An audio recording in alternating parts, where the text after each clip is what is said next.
Welcome to Galveston Unscripted. This audio guide is brought to you by Galveston Running Tours. Run through history. For more information, check out the link below. What did the American Revolution, a Spanish governor, and cattle drives have in common? And how do they relate to how Galveston got its name?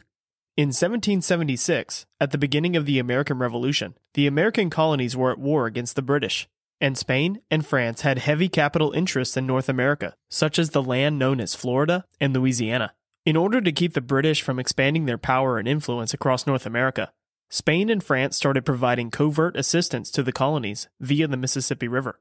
The supplies provided were items such as muskets, gunpowder, lead, clothes, medicine, and even cattle. In 1777, Bernardo de Galvez became the governor of Spanish Louisiana. He ramped up Spain's assistance to the revolting American colonies. The support was covert and unofficial, but imperative to defeat Britain. In 1779, Spain officially declared war on England. Galvez used his position as governor to conduct military operations along the Gulf Coast. This was known as the Gulf Coast Campaign. The goal of this campaign was to drive the British out of the Mississippi Delta.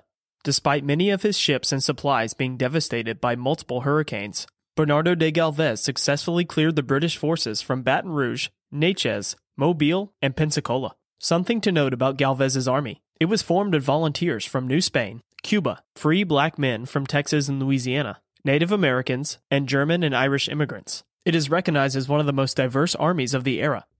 This operation cleared the Mississippi River of any British forces and made way for a supply line directly from New Spain to the American colonies. Why was Texas important during the American Revolution? With colonial troops and their allies off fighting, farms that might have provided food were unmanned. Food supplies ran dangerously low, and the risk of malnourishment and starvation rose as the King of Spain ordered Galvez to take the Gulf Coast from British forces. Leveraging his relationships and status as governor of Louisiana, Galvez requested Texas cattle from Mission San Antonio de Valero and La Bahia, or modern-day Goliad. A first-generation Spanish cowboy, Simón de Arocha, known as a vaquero, and other brave Spanish vaqueros, drove between 9,000 and 15,000 head of cattle eastward from Mission San Antonio de Valero and La Bahia to New Orleans to be distributed to Spanish and colonial forces. Along with this cattle, horses and basic supplies were also provided from Spanish Texas. After a successful campaign along the Gulf Coast by Bernardo de Galvez and the Spanish, letters of eternal thanks and gratitude were sent to General Galvez from George Washington, Thomas Jefferson, Ben Franklin, and many others. The new nation recognized that the war would not have been won without the assistance of Bernardo de Galvez during the Gulf Coast campaign. So how does all this tie back to Galveston? Bernardo de Galvez ordered a survey from Tampico to West Florida in 1783.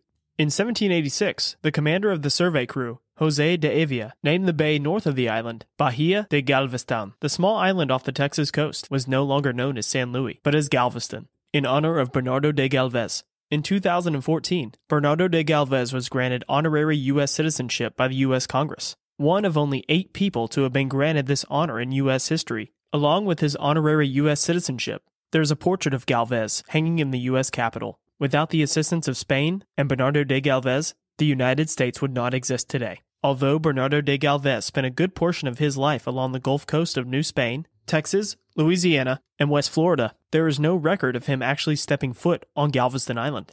While you are exploring Galveston, you may find yourself driving down Avenue P. Avenue P is also known as Bernardo de Galvez, and along the seawall, between 21st and 19th Street, you will come across the Grand Galvez Hotel, which is also named in honor of Galvez.